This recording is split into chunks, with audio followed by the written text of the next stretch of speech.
एक समय की बात है। एक शहर में एक स्कूल था।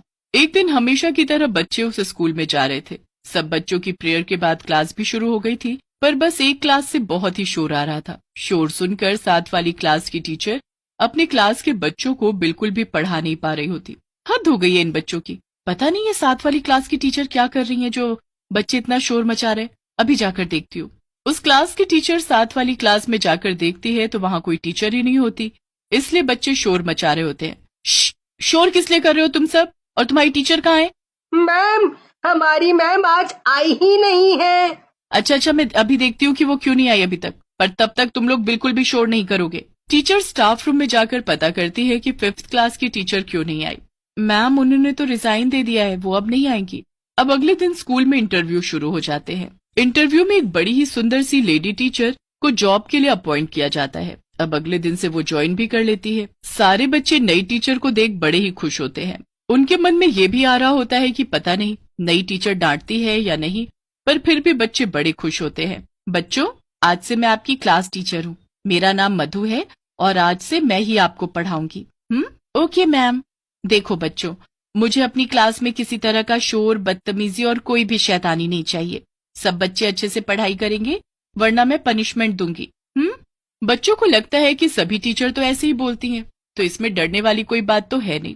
टीचर बच्चों को पढ़ाना शुरू कर देती है।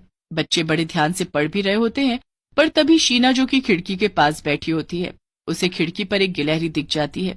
शीना का ध्यान अब पढ़ाई से हटकर उस गिलहरी पर चला जाता है। अरे शीना, क्या इस गिलहरी को देखे जा रही है? मैम कुछ लिख रही है बोर्ड पर, पहले उसे तो कॉपी में उतार ले। अरे वो मैं तेरी कॉपी से उतार लूंगी, अभी मुझे इसके साथ खेलने दे। वैसे भी मैम बोर्ड की तरफ देख रही है, उन्हें क्या पता मैं क्या कर रही हूँ।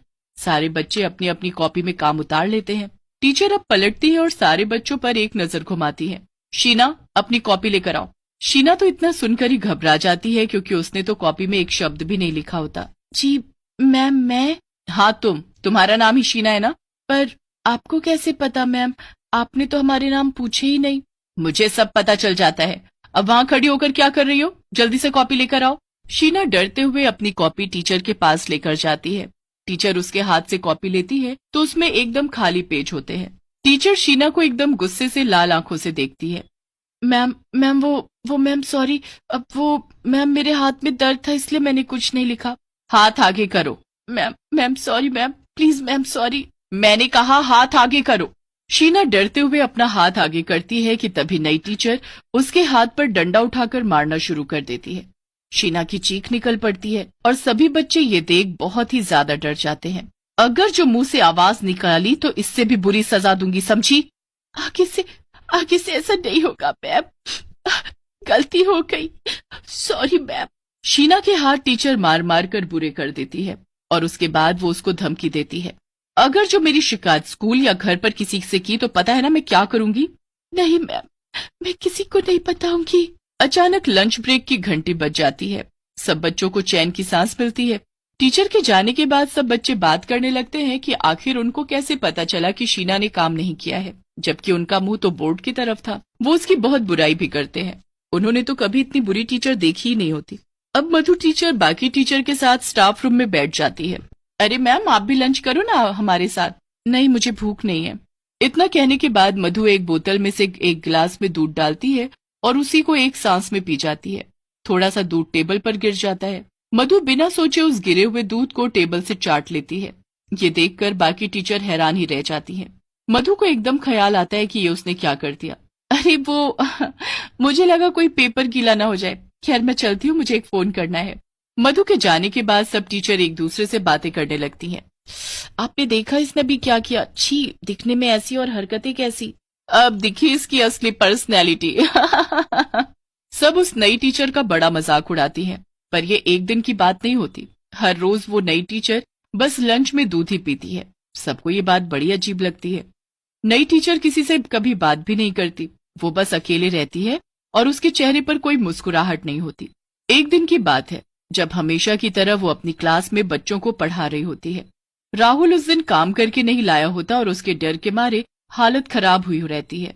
वो सोचता है कि क्यों न वो चुपके से क्लास के बाहर चला जाए, क्योंकि अब मैम उसको बहुत गंदे तरीके से मारेंगे। इसी डर की वजह से वो ऐसा करने पर मजबूर हो जाता है और जब टीचर बोर्ड की तरफ देख रही होती है तभी वो क्लास से बाहर जाने लगता है, पर जो उसके बाद होता है, सारे बच्चों की सांसें ही अटक जाती हैं। नई टीचर का आधा शरीर नीचे से नागिन का बन चुका होता है और वो राहुल को अपनी पूंछ में लपेट लेती है।